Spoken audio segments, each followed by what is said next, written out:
A father's silence is not empty. It is filled with battles fought and lost, with wounds that never truly close.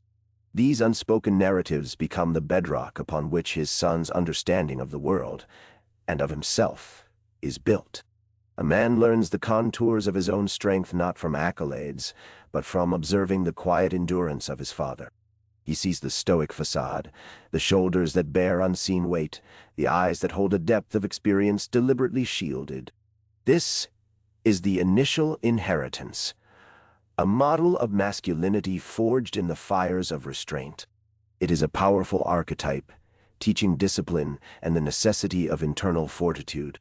Yet, what is often concealed within this stoic presentation is the raw, unaddressed pain. The cost of this silence can be immense.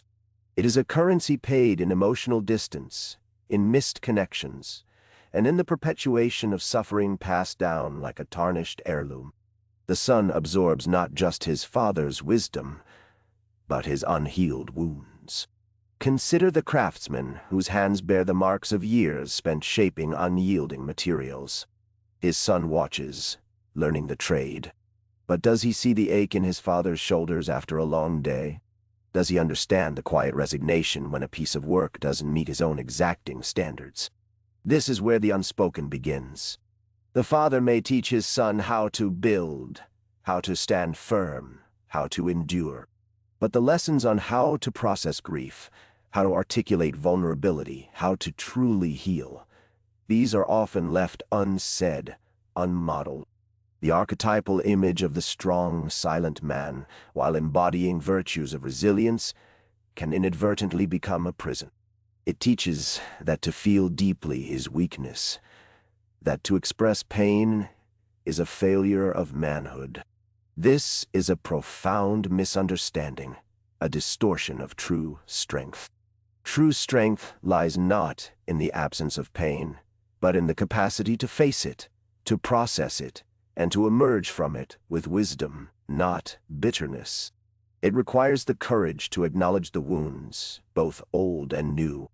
This learned restraint, this inherited stoicism, can manifest in a son's life as emotional constipation.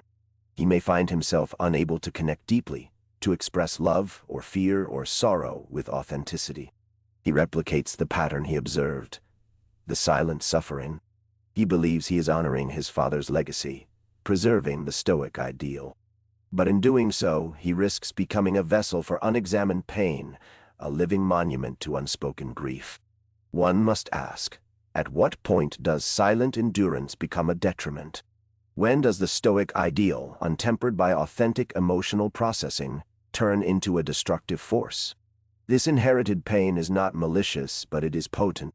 It shapes a man's relationships, his self-perception, his very capacity for joy. It is the shadow cast by the father's own unacknowledged suffering. Marcus Aurelius in his Meditations wrote, "The impediment to action advances action. What stands in the way becomes the way." He spoke of internal obstacles, of our reactions to external events. But what of the internal obstacles inherited, the emotional baggage passed down, that impede our actions, that shape our reactions before we even have a choice? The Stoic path, properly understood, is not about suppressing emotion, but about mastering one's judgment of it.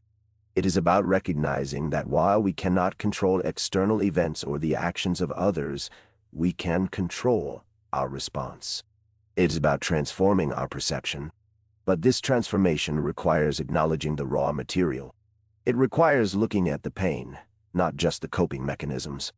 It requires understanding the source of the inherited burdens. This is the difficult truth. A father's strength can be a son's greatest inspiration, but his unhealed wounds can be his greatest challenge. The son must learn to see beyond the stoic facade, to understand the man beneath, the struggles that shaped him. He must learn that vulnerability is not a weakness to be hidden, but a fundamental aspect of the human condition, a prerequisite for genuine connection and growth. The cycle is not broken by pretending the pain doesn't exist. It is broken by acknowledging it, by understanding its roots, and by choosing a different path. This path involves a conscious effort to process one's own emotions, to articulate them, to seek understanding. It is the arduous work of self-awareness, of emotional excavation. It means looking at your father, not as an unblemished icon of strength, but as a man who, like all men, struggled, endured, and perhaps, in his own way, suffered. It is about recognizing the silent lessons, the strength, the discipline, the endurance, but also understanding the cost of the lessons left unsaid. The strength a son inherits from his father is invaluable. It is the foundation upon which he builds his own character.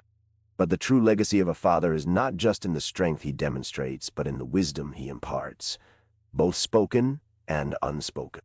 And sometimes the most profound wisdom comes from understanding the pain, not the avoidance of it. It is the courageous act of the son to confront this inherited burden, to heal himself, and in doing so, to honor his father by becoming a more complete man.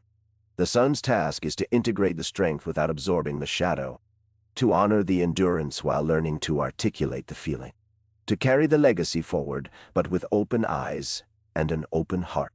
This is the difficult, necessary work of breaking the silent cycle. It is the path toward a more authentic masculinity, a masculinity that embraces both strength and vulnerability, resilience and emotional truth. It is the quiet inheritance transformed into a conscious evolution.